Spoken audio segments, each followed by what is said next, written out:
आज हम लोग पेन ड्राइंग सीखने वाले हैं और पेन ड्राइंग कैसे बेसिकली की जाती है और उसमें क्या क्या पॉइंट्स रहते हैं जो ध्यान में रखे जाते हैं। तो ये वाली जो इमेज है इसको ड्रॉ करेंगे।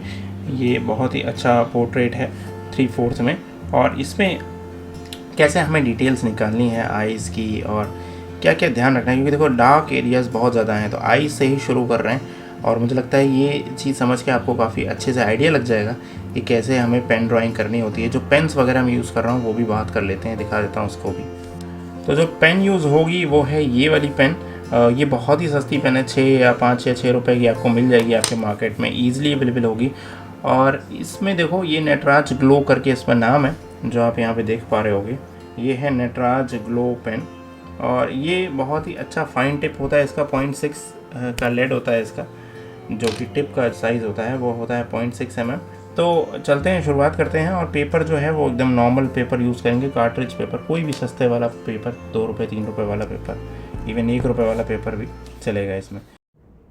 तो अब शुरुआत कर रहे हैं हम इस ट्यूटोरियल की, और जो कि आउटलाइन ड्राइंग के लिए सबसे ज़्यादा ज़रूरी है वो क्या है, एक हॉरिजॉन्टल लाइन, एक वर्टिकल लाइन। तो यहाँ पे एक हॉरिजॉन्टल लाइन ड्रॉ कर रहा हूँ जो कि दोनों आइज़ के सेंटर से होके जाने वाली हैं, और एक वर्टिकल लाइन ड्रॉ करूँगा जो दोनों आईब्रो के जो जहाँ पे सेंटर है वहाँ पे मिलने वाला है। जिसे समझाने के लिए बताता हूँ। देखो ये तो हो गया दोनों का हॉरिजॉन्टल वाला सेंटर, और वर्टिकल वाला सेंटर जो है वो आईब्रोज के सेंटर से नोज़ के नीचे होता हुआ जा रहा है। ये बहुत आसान तरीके से समझाने के लिए ऐसे समझाया आपको मैंने। उम्मीद करता हूँ ये चीज़ समझ आई होगी। अब क्या करना है, हमें एक आई को उसी के ऊपर प्लॉट करना है जहाँ पे हमारा हॉरिजॉन्टल लाइन है। उसके बाद आई को प्लॉट कर देना है उसके ऊपर। देखो सबसे ख़ास बात तो ये होगी जब हम इसको ड्रॉ करेंगे तो जो डार्केस्ट एरिया है ना आइज़ वगैरह में, वो भी सबसे पहले आप शुरू कर सकते हो वहाँ से। आइज़ के सेंटर से आप शुरू कर सकते हो डार्क एरियाज़, और आउटलाइन जो है वो यहाँ पे मेजरमेंट टेक्निक जो है पेंसिल वाली वो भी ट्राई करेंगे, और साथ के साथ कुछ ऑब्जर्वेशन टेक्निक्स को भी यूज़ करेंगे। और डार्क टू लाइट चला जा सकता है इसमें, लाइट टू डार्क भी चल सकते हैं इसमें, लेकिन हम जो अप्रोच यूज़ करेंगे वो होगा लाइट टू डार्क। हम लाइट से डार्क की ओर चलेंगे। इसी तरीके के आपको बहुत इन डेप्थ नॉलेज वाले अगर वीडियो ट्यूटोरियल चाहिए तो आप मेरे स्किलशेयर और यूडीमी क्लास को ज्वाइन कर सकते हो। नीचे डिस्क्रिप्शन बॉक्स में उसका लिंक है, एक बार ज़रूर ट्राई करके देखना, आपको ज़रूर पसंद आएगा क्योंकि बहुत इन डेप्थ नॉलेज है उसमें। अब वापस आ गए हैं ट्यूटोरियल में बिना बताए, और यहाँ पे देखो जिस तरह से एकदम डेप्थ आपको जूम करके दिखा रहा हूँ कि कैसे कुछ लाइन ही खाली ड्रॉ हुई हैं, अभी पूरा फर्म लाइन नहीं है ये। क्यों? क्योंकि आप इसमें चेंजेस भी करना चाहो तो कर सको, क्योंकि देखो पेन में एक पॉसिबिलिटी होती है कि इसको चेंज आप नहीं कर सकते हो।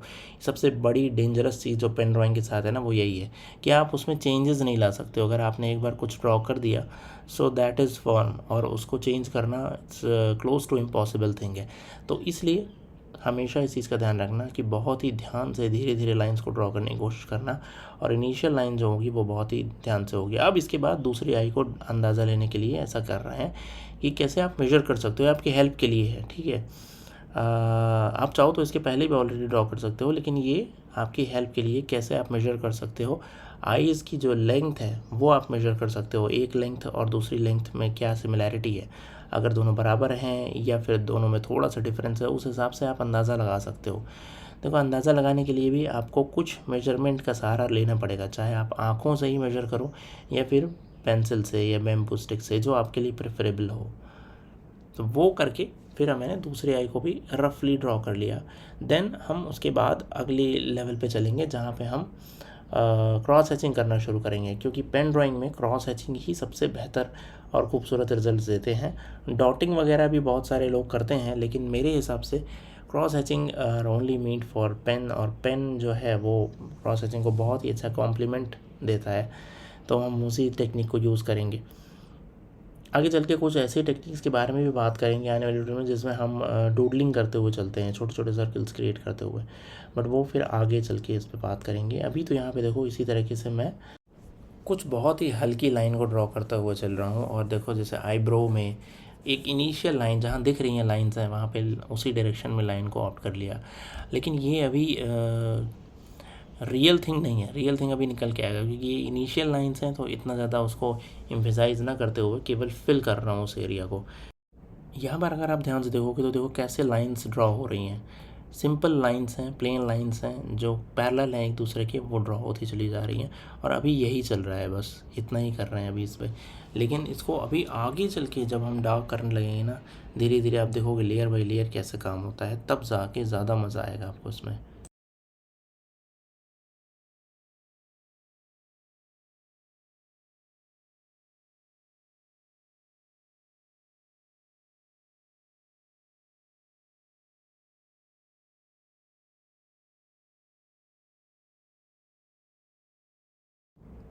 बस बस बस यहाँ पे अब हम स्पीड को थोड़ा कम करते हैं ताकि आपको बहुत ही अच्छे से चीज़ें समझ में आनी ज़रूरी है। देखो हमेशा जूम करते हुए रहो, ड्राइंग का जो इमेज है उसको जूम करते रहो हमेशा, ताकि आपको एक एक डिटेल नज़र आए।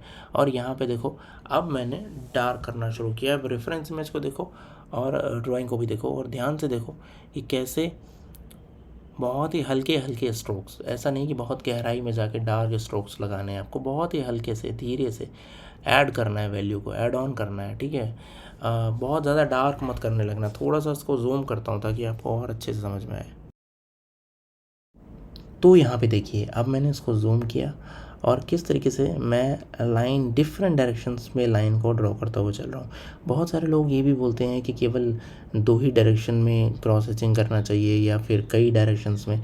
तो मेरा इसमें ये मानना है कि हम मल्टी डायरेक्शनल होके चलें, ज़्यादा अच्छे रिजल्ट्स आते हैं।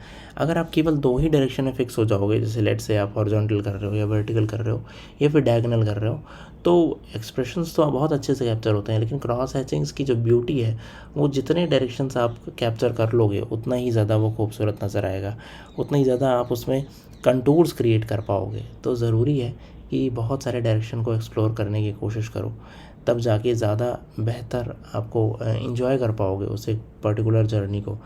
बहुत जूम करने से ये थोड़ी सी इमेज ऐसी भी हो रही है कि थोड़ी सी ब्लरी हो रही है या फट रही है ऐसी इमेज, बट वो जब आप थोड़ा पीछे से देखोगे तो ज़्यादा बेहतर दिखेगा। थोड़ा जूम करने की वजह से ये थोड़ी सी ऐसी दिख रही है। तो अब वापस इसको जूम आउट करते हैं और इस चीज़ पे आते हैं। देखो क्रॉस हैचिंग का फंडा क्या है, लाइंस क्रिएट करनी है, डिफरेंट डायरेक्शन में भी हो सकती हैं या यूनि डायरेक्शन भी हो सकती हैं, और एक लेयर के ऊपर फिर दूसरी लेयर ड्रॉ करनी है। एक ही बार में सारी डार्कनेस नहीं आएगी, ये चीज़ ध्यान में रखना है। ऐसे देखो एक लेयर की, फिर हॉरिजॉन्टल लेवल पे जाके दूसरी लेयर ऑप्ट की, फिर तीसरी लेयर ऑप्ट की। तो इस तरह से लेयर बाय लेयर, तीसरी लेयर फिर वर्टिकल हो जाएगी, वर्टिकल हॉरिजॉन्टल, इस तरह से स्विच करते करते वहाँ पे लेयर को चढ़ाते हुए चलना है। ये मत सोचना कभी भी कि एक ही लेयर पे सारे काम हो जाएंगे, या फिर जैसे आपने हॉरिजॉन्टल लेयर ड्रॉ की तो फिर आप दूसरी बार भी हॉरिजॉन्टल लेयर ही ड्रॉ कर रहे हो डार्क करने के लिए, तो मज़ा नहीं आने वाला और वो डार्क होगा भी नहीं। इवन पेपर भी डैमेज हो सकता है, क्योंकि पेन जो है वो बहुत हार्ड है, ठीक है, हार्ड मीडिया है, वो ऐसा पेंसिल जैसा सॉफ्ट मीडिया नहीं है, तो पेपर भी डैमेज हो सकते हैं। यहाँ देखो जैसे आईब्रो ड्रॉ हो रही है, तो आईब्रो को आईब्रो के डायरेक्शन में रखने की कोशिश कर रहा हूँ। वहाँ पे ये नहीं है कि क्रॉस हैचिंग करूँ, उस पर भी क्रॉस हैचिंग उस पर करेंगे, सपोर्ट के लिए करेंगे, लेकिन जो हेयर का डायरेक्शन है उसको भी ऑप्ट करो ताकि रियलिज्म भी अचीव हो और उसके साथ के साथ क्रॉस हैचिंग्स भी अचीव होती चलें। बहुत ज़्यादा जूम करके देखने पे देखो कितना बेहतरीन तरीके से नज़र आती हैं चीज़ें। और आई का कॉर्नर है जहाँ पे डार्क एरियन है बहुत सारे, वो भी अचीव करने की कोशिश करो। मैंने देखा है लोग क्रॉस हैचिंग में केवल बहुत मिनिमलिस्टिक डिटेल ऑप्ट करने की कोशिश करते हैं, लेकिन अगर इन डेप्थ जाओगे तो और ज़्यादा खूबसूरत मेरे हिसाब से बन सकता है। मिनिमलिज़म का भी अपना मज़ा है, लेकिन डिटेल्ड का भी अपना मज़ा है, दोनों के अपने अपने फ़ायदे और नुकसान हैं। तो देखो जितने आर्ट स्टाइल हैं उतने ही ज़्यादा अलग अलग फॉर्म हैं, और उतना सभी में अपनी अपनी कुछ ना कुछ ब्यूटी होती है। ज़रूरी नहीं है कि एक ही आर्ट टेक्निक को फॉलो करो और उसी को ही आप करते चले जाओ। डिफरेंट वर्सटैलिटी होनी बहुत ज़रूरी है, मैं हमेशा बोलता हूँ। तो आप हमेशा कभी भी आप आर्ट ड्राइंग सीखते हो या कोई टेक्निक फॉलो करते हो तो कई सारी टेक्निक को देखने का सीखने का कोशिश करो, और फिर आप अपना लेवल डिसाइड करो कि हाँ अब मुझे ये वाली टेक्निक ज़्यादा पसंद है, इसमें ज़्यादा काम करने का मन है मेरा और मैं इसी में आगे चल के काम करना चाहूँगा। तो मुझे लगता है ज़्यादा अच्छे आर्टिस्ट आप बन पाओगे। कि नॉलेज सबकी होनी चाहिए, बहुत ज़रूरी है। एक अच्छा आर्टिस्ट बनने के लिए। उम्मीद करता हूँ कि आपको ये ट्यूटोरियल पसंद आया होगा। इसके रिगार्डिंग कोई क्वेरी हो तो कमेंट बॉक्स में पूछ सकते हो। Thank you so much. देखो अभी इतना ही बनाया और अभी आज ट्यूटोरियल में मुझे लगता है काफ़ी हद तक आपको कुछ समझ आया होगा। सो साइनिंग ऑफ। प्लीज़ चैनल को सब्सक्राइब ज़रूर कीजिएगा, आपके सपोर्ट की बहुत ज़्यादा ज़रूरत है। Thank you so much.